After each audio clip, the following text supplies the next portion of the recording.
Hello నమస్తే, నేను journalist YNR. Ponguleti Srinivasa Reddy Telangana రాష్ట్ర రెవెన్యూ శాఖ మంత్రి.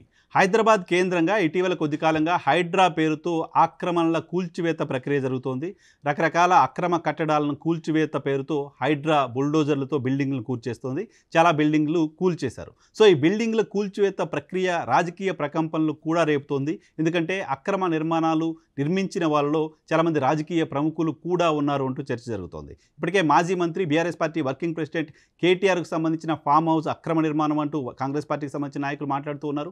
దాన్ని కూడా కూల్చివేస్తారు అంటూ వార్తలు వస్తున్న నేపథ్యంలో కేటీఆర్ అది నాది కాదు అని చెప్తున్నప్పటికీ ఆ ఫామ్ హౌస్ని హోల్డ్ చేస్తున్న వ్యక్తి హైకోర్టుకి వెళ్ళి ఆ కూల్చివేతలను ఆపాలి అంటూ ప్రస్తుతానికి స్టే తెచ్చుకున్నారు. స్టే తెచ్చుకున్న సందర్భంగా కేటీఆర్ ఈ ఫామ్ హౌస్ మాది కాదు, ఎవరిదో అయితే నేను ఇక్కడ ఆ ఫామ్ హౌస్ని హైర్ చేసుకుని అక్కడ ఉంటున్నాను అంటూ చెప్పారు.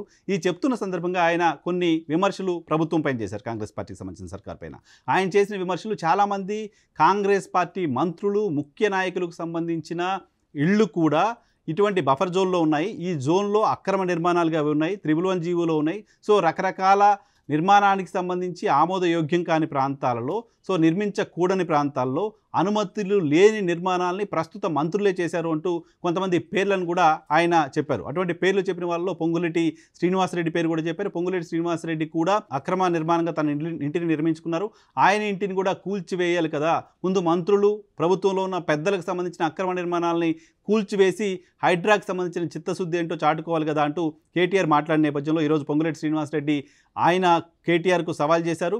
తన ఇంటికి సంబంధించి ఎలాంటి అక్రమ నిర్మాణం జరగలేదు, తన ఇంటి నిర్మాణంలో వాడిన ఒక్క ఇటుక అక్రమ నిర్మాణంగా ఉన్న హైడ్రా ధైర్యంగా వచ్చి తన ఇంటిని కూల్చివేయవచ్చు అంటూ పొంగులేటి శ్రీనివాసరెడ్డి చెప్తున్నారు. తన ఇంటికి సంబంధించిన అక్రమ నిర్మాణానికి సంబంధించిన ఆధారాలు ఏంటో మీ దగ్గర బయటపెట్టండి, నా ఇంట్లో అక్రమం ఉంటే కూల్చివేయండి అంటూ నేనే అధికారులకు ఆదేశాలు ఇస్తున్నాను, వాళ్ళు చెక్ చేసి దాన్ని కూల్చివేయచ్చు అని చెప్తున్నారు. సో దీనిపైన బీఆర్ఎస్ పార్టీ ఎలా స్పందిస్తుందో చూడాలి. కేవలం పొంగులేటి శ్రీనివాసరెడ్డి మాత్రమే స్పందించారు. ఇతర కాంగ్రెస్ పార్టీకి సంబంధించిన నాయకులపైన కూడా కేటీఆర్ ఆరోపణలు చేసిన నేపథ్యంలో వాళ్ళ రెస్పాన్స్ కూడా ఎలా ఉంటుంది అనేది చూడాల్సి ఉంది.